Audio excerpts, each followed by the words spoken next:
Hello friends, Sangeeta क्रिएशन्समध्ये तुमचं स्वागत आहे। आज आपण पाहणार आहोत ब्लाऊजला कप्स पॅड लावण्याची योग्य पद्धत। आता इथे ब्लाऊजची मी टोटल उंची घेतलेली आहे 15 इंच, 14 इंच मला तयार हवा आहे आणि चेस्ट साईज आहे 8.5 इंच, म्हणजे 34 साईज, 1.5 इंच सिलाई मार्जिन घेतलेले आहे आणि वरच्या साईडच्या बाजूने मी इथे 1.5 इंच एक्स्ट्रा घेतलेला आहे, कारण आपण इथे कप्स जॉईन करणार आहोत, त्यामुळे कापड थोडं एक्स्ट्राचं लागतं। तसंही आपण 4 टक्स ब्लाऊज कटिंग करतानाही 1.5 इंच एक्स्ट्रा ठेवतो। आता खालच्या बाजूनेही मी 1.5 इंच शिलाई मार्जिन, 1 इंच टक्ससाठी आणि 1.5 इंच एक्स्ट्राचं मार्जिन घेतलेलं आहे। आपण 4 टक्स ब्लाऊजची जशी कटिंग करतो त्याच पद्धतीने तुम्ही कटिंग करा आणि मग अशा 4 टक्स ब्लाऊज साईजमध्येच आपण कप्स व्यवस्थित लावू शकतो। तर त्यासाठी आता कप्स लावण्याची योग्य पद्धत आणि किती मार्जिनवरती लावायचं, तर मी आता वरचा जो पॉईंट दिलेला आहे तो चेस्टचा चौथा भाग म्हणजेच 8.5 इंच आणि त्याच्या खाली 1 इंचाचं हे मार्जिन घेतलेलं आहे। इथे पाहू शकता 8.5 इंचापासून खाली म्हणजे चेस्टच्या चौथ्या भागापासून खाली 1 इंचाचं मार्किंग घ्यायचं आणि त्या 1 इंचाच्या मार्किंग खाली पुन्हा 1 इंचाचं मार्किंग घ्यायचं आहे, कारण खालच्या 1 इंचाच्या मार्किंगपासून आपण टक्स टाकणार आहोत आणि वरचं जे मार्किंग आहे तिथं आपण कप्स जोडणार आहोत। तर आता हे मार्किंग मी खालच्या बाजूचं टक्सचं मार्किंग करून घेतलेलं आहे आणि हे अस्तर मी ओपन करून सेंटरला फोल्ड करून घेते, म्हणजेच आपण जे केलेलं मार्किंग आहे ते दुसऱ्या बाजूनेही उठेल, दुसऱ्या बाजूने पुन्हा मार्किंग करण्याची गरज पडणार नाही। आणि वरच्या बाजूने रेग्युलर आपण जसं 34 साईज चेस्टचं 4 टक्सचं कटिंग करतो त्याच पद्धतीने कटिंग केलेलं आहे आणि वरच्या बाजूने गळ्याचा जो आकार आहे तो मी ते व्ही नेक देऊन घेतलेला आहे आणि खालच्या बाजूने आता आपण कप्सचं मार्किंग करून घेणार आहोत। तर मी दोन्ही बाजूने टक्सचंही मार्किंग झालेलं आहे आणि टक्सच्या वरती 1 इंचाचं एक्स्ट्राचं जिथे आपण कप जोडणार आहोत तेही मार्किंग झालेलं आहे। आता इथे जोडताना सगळ्यात आधी आपण टक्स मारून घ्यायचे आहेत। तर आपण जे टक्ससाठी आपण एक्स्ट्राचं जे साईडला 1.5 इंचाचं मार्जिन ठेवलेलं आहे, म्हणजेच आपण इथे टक्स जो टाकणार आहोत 1.5 आणि 1 इंच म्हणजेच 2.5 इंच होईल, तर 2.5 इंचाचं हाफ म्हणजेच आपण जवळजवळ 1 इंचाचं टक्स टाकणार आहोत, म्हणजेच 2 इंचानं 2 इंच मायनस होईल आणि अर्धा इंच एक्स्ट्राचं राहील। तर इथे मी 1 इंचाचे टक्स टाकून घेणार आहे, दोन्ही बाजूकडून 1 इंचाचे टक्स टाकायचे आहेत। आता टक्स टाकून झाल्यानंतर सेंटर जे मार्जिन आहे तिथं मी मार्किंग करून घेतलं आहे, कारण सेंटरपासून आपण 1 इंचाचं मार्जिन सोडायचं आहे आणि तिथपासून कप जोडायचे आहेत। आता कप जोडायच्या आधी सगळ्यात आधी अशा पद्धतीने कपला घडी करून घ्यायची, सेंटर पॉईंट काढून घ्यायचा आहे आणि हा पॉईंट वरती जो आपण टक्स दिलेला आहे त्या टक्सवरती कप ठेवायचा आहे आणि जिथे आपण पॉईंट दिलेला आहे तिथं अशा पद्धतीने शिलाईनं कप लॉक करून घ्यायचा आहे। तुम्ही जर नवीन असाल तर तुम्ही डायरेक्ट सुई दोऱ्याच्या साहाय्यानेही कप तुम्ही असं जॉईन करू शकता। दुसऱ्या साईडने त्याच पद्धतीने कप्सला मार्किंग करायचं आहे, कप उलटून घ्यायचा आहे आणि मग जिथे आपण डॉट दिलेला आहे 8.5 इंचाच्या खाली 1 इंचाचा, म्हणजेच कपसाठी जो डॉट दिलेला आहे त्यावरती हा कप जोडून घ्यायचा आहे। तुम्ही शिलाई मारू शकता किंवा सुई दोऱ्याने आधी लॉक करू शकता। मी इथे डायरेक्ट सुई दोऱ्याने न करता डायरेक्ट मशीनवरती शिलाई मारून घेतलेली आहे।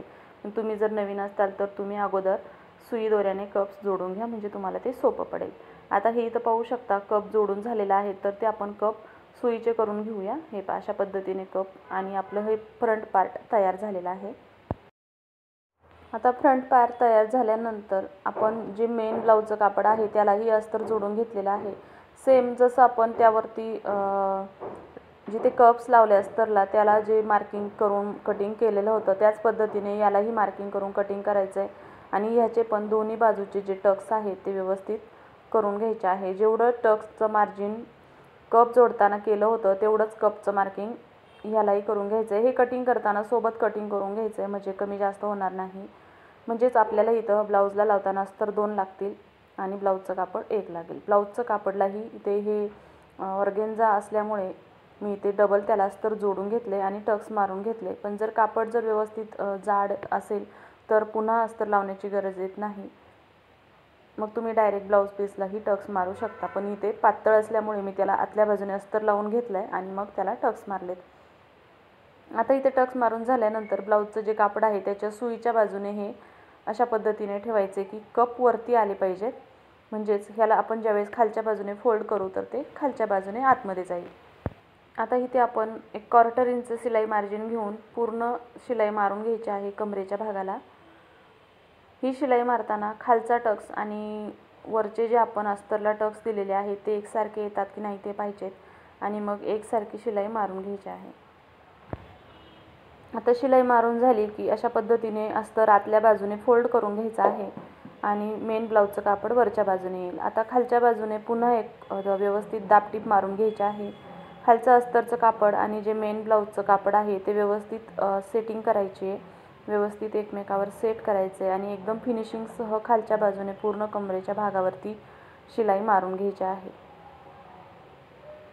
हे पाहू शकता मी व्यवस्थित इथं शिलाई मारून घेतलेली आहे. त्यानंतर आपण जो ओपन भाग ठेवलेला आहे back side, front side, left right side, ह्याला पण आपण शिलाई मारून घेणार आहोत. तर इथं अशा पद्धतीने शिलाई मारून घ्यायची आहे.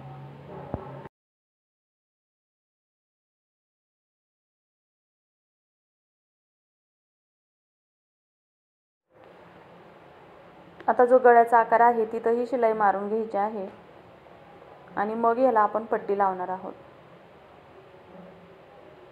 इथे गळ्याच्या आकाराला शिलाई मारताना व्यवस्थित फिनिशिंगसह शिलाई मारायची आहे आणि साईडने जो आर्म होलचा भाग आहे तिथेही व्यवस्थित फिनिशिंगसह शिलाई मारायची आणि एक्स्ट्राचं जे ब्लाऊजचं कापड आहे ते थोडंसं कट करून घ्यायचं आहे.